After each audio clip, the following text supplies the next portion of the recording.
moving my body. This is what I'm going to talk about in more depth today. Do you feel worthy of feeling good? Hi, I'm Joe and I am on a quest to find happiness. And initially, I thought that just meant doing more fun things, eating delicious food and hanging out with fun people, quick fixes. However, the more that I've researched happiness, I've realised it's not just finding new hobbies and spending as much time as possible doing those hobbies, unfortunately. That might actually cause more harm in the long run. I've realised that I need to consider and reconsider a lot of aspects in my life that I hadn't really considered before. Things like sleep, getting the right amount of sleep and getting good quality sleep. Nutrition, what I am fueling my body with, and things that I eat and drink that have detrimental effects on my health and happiness. Mindfulness, this has scientifically been proven to boost mood, even doing mundane tasks. Being in nature, obviously. Productivity, using my time efficiently. For example, not being on my phone as much, removing other distractions, using my attention wisely, which gives me more free time on my hobbies. And exercise, moving my body. And this is what I'm going to talk about in more depth today. The first video I did on exercise, which you can watch up here, I discuss my exercise journey and how I have struggled with motivation to exercise in the past and how I overcame those struggles. So give that one a watch first. In this video, I will be talking more specifically about what exercise I do and why. Moving our bodies is high up the list when it comes to health, well-being and longevity. So what actually happens in our bodies when we exercise? Let's start with some of the basic functions, and I found a really good video on YouTube that explains it quite well. I'll put a link in the description box below. Regular physical activity can reduce heart and circulatory disease by 35%. Excellent. When you exercise, the heat in your muscles increases your body temperature. Your heart beats faster because blood needs to get pumped around your body to those muscles. You're also breathing deeper and more, so therefore your lungs are working harder because you need oxygen to go to the muscles as well. So blood and oxygen is getting pumped all over your body. More capillaries grow because of the extra blood and oxygen that's getting pumped around. These get bigger, and because these are bigger, it makes the exercise feel a little bit easier over time. Also, because of the extra blood and oxygen getting pumped around to your brain, your memory and your attention gets better. Wonderful. This is because the hippocampus in the brain is getting bigger. Long-term exercise reduces your resting heart rate and it lowers your blood pressure. And this is why you get that 35% decrease in heart and circulatory. And this is why the risk of heart and circulatory disease is lower. Yes. There's also a lot of chemical stuff going on in your body, and I can go into more detail if you want, just let me know below, but I'm just going to mention the chemicals and hormones and a special mention to one in particular because it was a bit surprising to me. So we have increases in estrogen, testosterone, cortisol. Now this is the one I want to mention because cortisol, we kind of relate that to stress, and stress is a bad thing.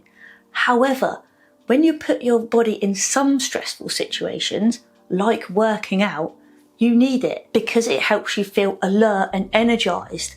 However, if you put your body under too much stress, cortisol takes over all the other hormones.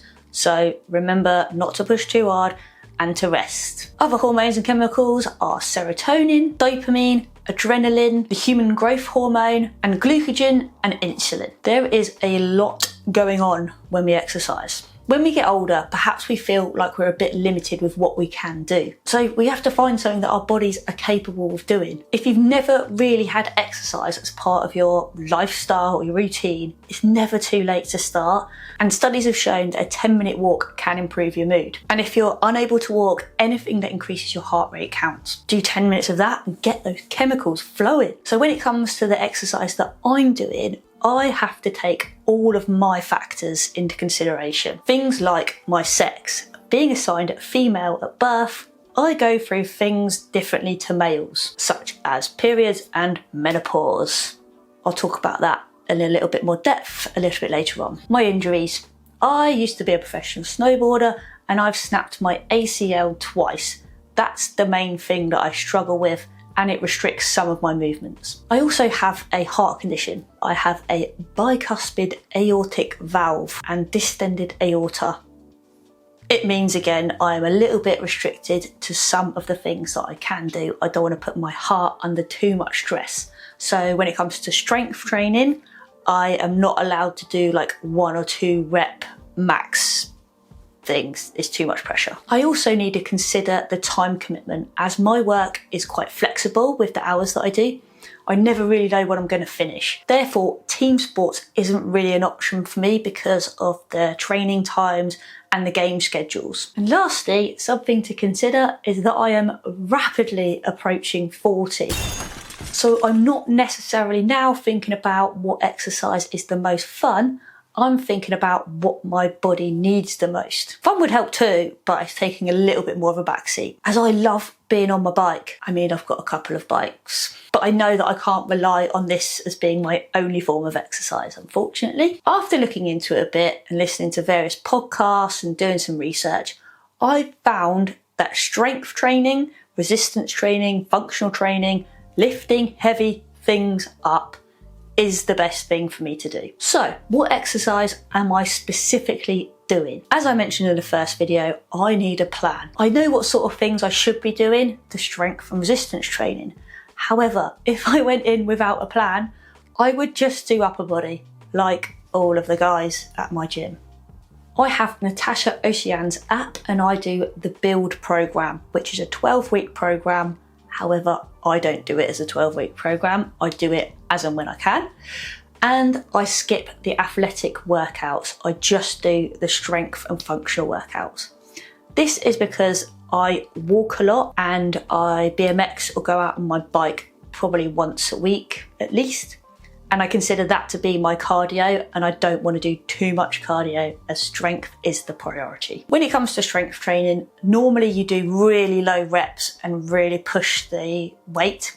However, that's not really what I'm allowed to do. So I lower the weight slightly and do more reps.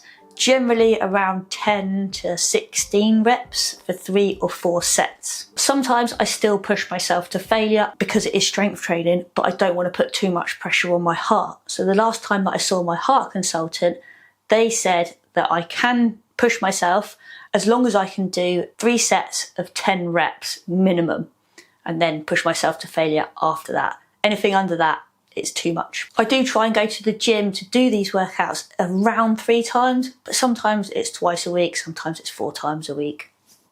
This will help my body prepare for aging and menopause. I read from a research paper that muscle mass decreases approximately 3 to 8% per decade after the age of 30.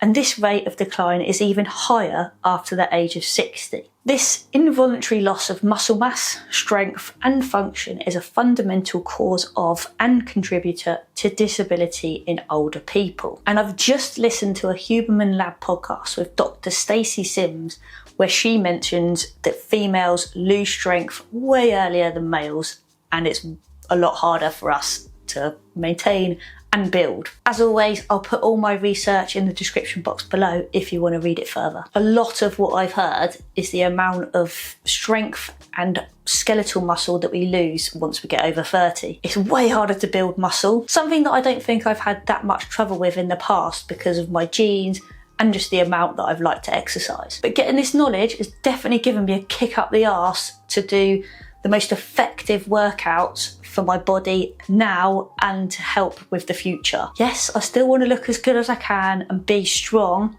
now, but I'm also thinking about not falling over when I'm old because of my lack of flexibility and muscle. As much as I absolutely love going out for hours on my bike, I know that just doing cardio is going to have a detrimental effect on my body in the future. When I was younger, I could have relied on that as being my only form of exercise, but not anymore. We all have different bodies and different needs as we age. One of the main causes in death in older people though is falling and the lack of strength and mobility causing the fall. You break something, you go in hospital, you have to have an operation, you're lying in bed, and that lack of movement causes death. Like my poor Uncle Keith. Falls are the most common cause of injury-related deaths in people over the age of 75, with over 5,000 older people dying as a result of a fall in 2017. A 70% increase in the numbers in 2010, and I don't know why that is. Females account for more than 2/3 of hip fractures, and the survey found older females are significantly more likely to say falling was a concern compared to older males. 45% compared to 26%. Let's get back to the menopause a little bit.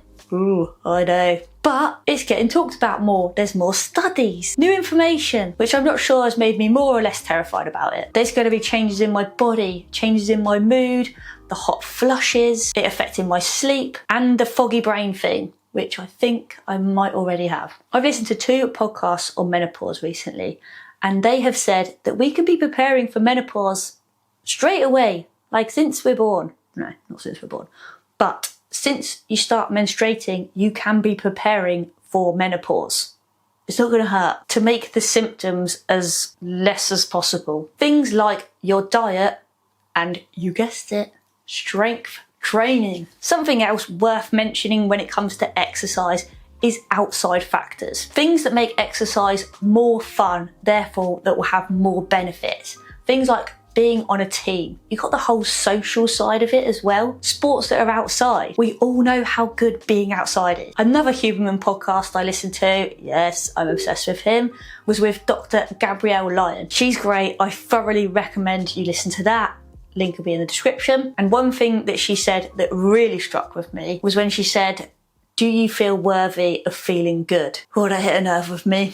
Coming from the LGBTQ community, I feel like we are not particularly well celebrated, especially recently, and particularly because I identify as being a trans non-binary person.